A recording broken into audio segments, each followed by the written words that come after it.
Hi everyone, I'm Jonathan Ammons. Thanks for joining me here at the Ingles table. We all know Ingles has a ton of great ingredients, and today's dish is going to put some of those ingredients to the test with something that might be new to some of you. It's my tom kha soup. So let's get started. Thai soups always start with their stocks, and I always make my stocks from scratch. If you are interested in how to do that, I actually have a great tip on the Ingles table webpage that is about making your stocks in a pressure cooker so that it doesn't take the hours of simmering time that it typically takes to make a stock.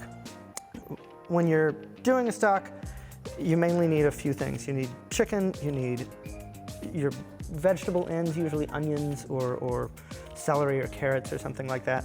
It all comes together into this nice melange. If you don't want to spend your time making that, you can also buy one of the veritable supply of stocks that are available on the Ingles shelves in box format. Those are great, they're affordable, they're cheap. It's something that you can just keep stashed in your pantry that are shelf stable, and you can use them anytime you want. So we're gonna start by bringing some of this stock up to a simmer. Into that stock, we're gonna add some garlic and a nice piece of ginger. I've trimmed off all the little barky edges of the ginger. You want to use a nice big piece of ginger because you want to pull this out at the end. We're just putting this flavor into the stock. So start off with some of that ginger, and we're just going to bring that to a boil. All right, so we are at a boil now, and a nice rumbling boil. I'm just making enough for one portion of soup. You can expand this however you want, but we're just going to keep it pretty simple. So we're going to go in with some sliced mushrooms. I'm using those baby portobello mushrooms. They tend to get the flavor about right for this dish. And I'm going to go straight in with my chicken. I've cut this chicken up into tiny bites. I just used a couple little tenderloins out of the freezer section. But of course, Ingles has a wide variety of options to choose from. I tend to keep just little frozen tenderloins on hand just so that I can make something and whip something like this up at any point. But you can also buy it fresh. You can use, I've also done this with the rotisserie chickens. Those are always a very popular thing at Ingles. Those rotisserie chickens make it super easy for you to just bring those home, throw that chicken in. If you're going to use rotisserie chicken, throw it in at the end. Don't throw it in this early, because you're gonna wanna be, it's already gonna be cooked, so you'll be overcooking it if you put it in early. So from there, we're gonna go straight with some bell peppers and some onion. These are all things that take a minute to cook, so you're gonna wanna add these in right at the beginning and kind of stir those up. And this is also, there's two benefits to cooking it this way, to bringing it to a boil and adding these things in. Instead of, like, I could have started with my onions at the beginning and sauteed the onions and then added everything on top and the stock on top, which would have been nice and would have been fine. But this actually gives you a complete release of those flavors into the stock. So you're actually flavoring your stock as it's cooking. So now I'm gonna try to dig around in there and find that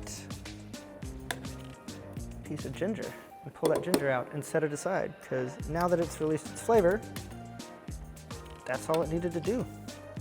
So we're gonna let that go until the peppers have started to soften, and that's how you know this is done.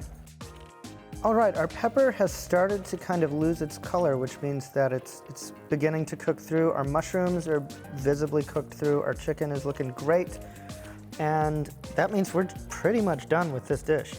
At this point, you're gonna wanna add 1 can of whole coconut milk. You can get the light version. Ingles has a couple different versions. They've got the light coconut, they've got the whole coconut. I tried making this with the light version the other day just to see if it would work. It doesn't work. It doesn't work. It's not creamy. It doesn't satisfy all those things that a good Thai tom kha soup needs.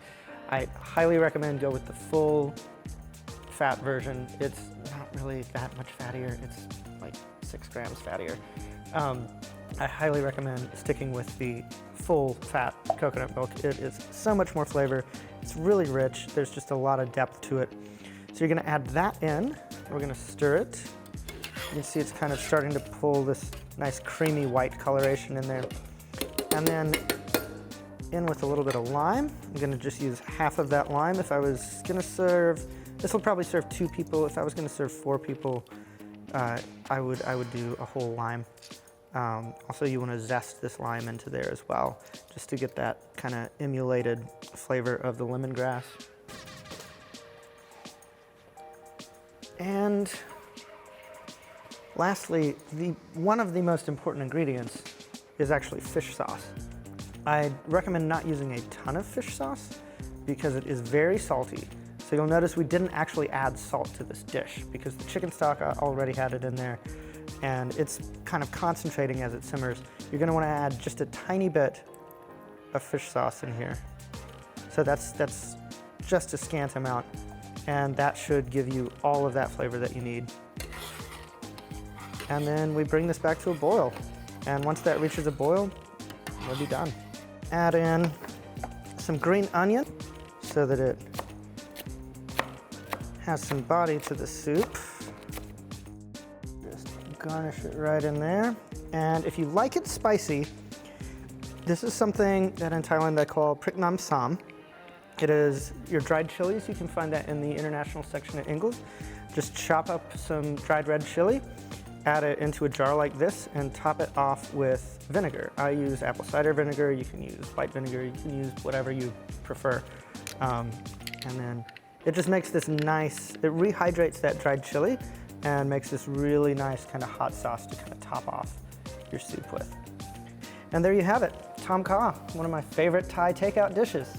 Thanks so much for joining me here at the Ingles table. Make sure to explore the site for more great tips, tricks, and recipes. We'll see you next time.